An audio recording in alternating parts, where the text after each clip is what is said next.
बाहर बैठा हूँ मैं। मैंने यूपी का कोई दौरा नहीं किया, किसी जिले में गया नहीं। पिछली बार जरूर गया था पर इस बार नहीं गया। तो मैं बाहर बैठ के जो देख रहा हूँ और जो समझ रहा हूँ वो मेरा सोचना और समझना गलत भी हो सकता है।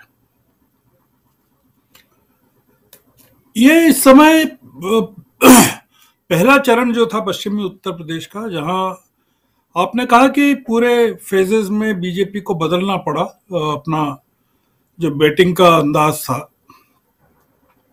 उसका कारण ये कि बीजेपी पहले चरण में जो टोन सेट करना चाहती थी जाट मुस्लिमों के बीच में या हिंदू मुस्लिमों के बीच में, वो नहीं सेट कर पाई। फिर सेकंड फेज में भी जो इलाके थे काफी कुछ मुस्लिम डोमिनेटेड थे। तीसरा फेज जो था यादव डोमिनेटेड पिछड़े वर्गों का था। तो बीजेपी को समझ में आ गया था कि अब वो जिस पिच पर वो चुनाव लड़ना चाहती थी वो पिच है ही नहीं, वो था ही नहीं, कभी उपस्थित ही नहीं था। मतलब वो पिच कभी तैयार ही नहीं हुआ था उत्तर प्रदेश में। और योगी आदित्यनाथ ने आला कमान को एक गलत जानकारी में रखा कि वो पिच तैयार है। तो ये पूरा का पूरा जो इलेक्शन है, ये देखिए, मैं इसमें समाजवादी पार्टी को कोई बहुत बड़ी क्रेडिट नहीं दे रहा हूं। समाजवादी पार्टी की जगह और भी कोई होता, समाजवादी पार्टी नहीं होती। ये एक वेव चल रही है एंटी इनकम्बेंसी की सरकार के खिलाफ। ये पूरे उत्तर प्रदेश में है, पूरे देश में है। और उसको समाजवादी पार्टी ने या अखिलेश ने बहुत ही चतुर तरीके से बुद्धिमानी के साथ उसको अपना लिया। ये अभी जिक्र किया सिंह साहब ने, जेपी सिंह साहब ने, राजभर का और तमाम लोगों का बताया कितनी सीटें किन लोगों के पास है। ये लोग क्यों गए समाजवादी पार्टी में बीजेपी को छोड़कर? ये जो, जैसे मैंने पहले भी कहा है कि जब भूकंप आता है तो जो उड़ने वाले पक्षी हैं उनको सबसे पहले खबर होती है कि अब जमीन हिलने वाली है। तो इसलिए ये लोग चले गए, वरना इन लोगों के पास जाने का कोई कारण नहीं था। क्योंकि ये एक हिंदुत्व की पार्टी के साथ जो एक तरह का एजेंडा चला रही थी, उसके साथ जुड़े ही क्यों थे? अगर मौर्य क्यों जुड़े हुए थे, राजभर क्यों जुड़े हुए थे, कृष्णा पटेल का समर्थन क्यों था? तो ये अब बीजेपी इस फील्ड को हार गई है, इस चुनाव को लगभग हार गई है। और आपने देखा कि प्रधानमंत्री का गला बैठा हुआ है, गला तो अखिलेश का भी बैठा हुआ है।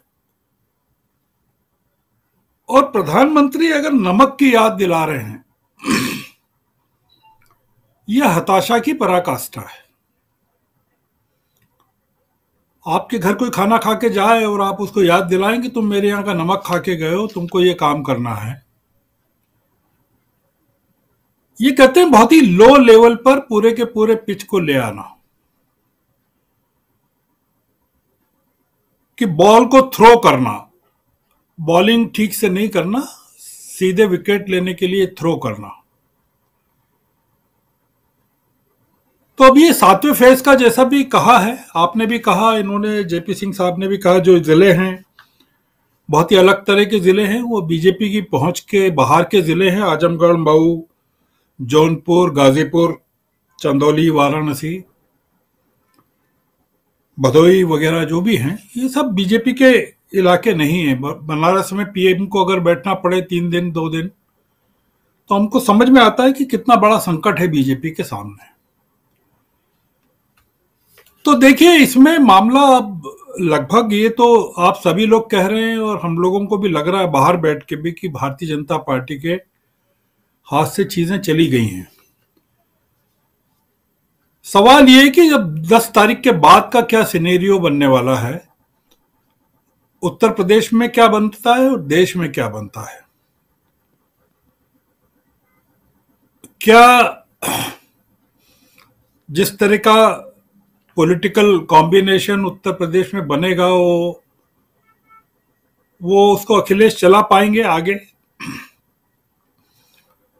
जो लोग उनके साथ जुड़े हैं वो उनके साथ बने रहेंगे। आपको याद हो राजीव जी, जयंत चौधरी जब गए थे तब नोएडा में आरएलडी के को लेकर जो मीटिंग हुई थी, उसमें इन्होंने, अमित शाह ने कहा था कि वो गलत घर हैं और चुनाव के बाद भी उनके लिए भाजपा के दरवाजे खुले हैं। ये मैं पहले चरण की बात कर रहा हूं। तो भारतीय जनता पार्टी ने चुनाव शुरू होने के पहले ही हार मान ली थी। अब तो मामला यह है कि ये जो चुनाव है, जैसा सिंह साहब ने भी कहा, कितना इम्पैक्ट करता है भारतीय जनता पार्टी के समर्थन को। क्योंकि भारतीय जनता पार्टी के लिए उत्तर प्रदेश कोई नेचुरल ग्राउंड कभी रहा नहीं है।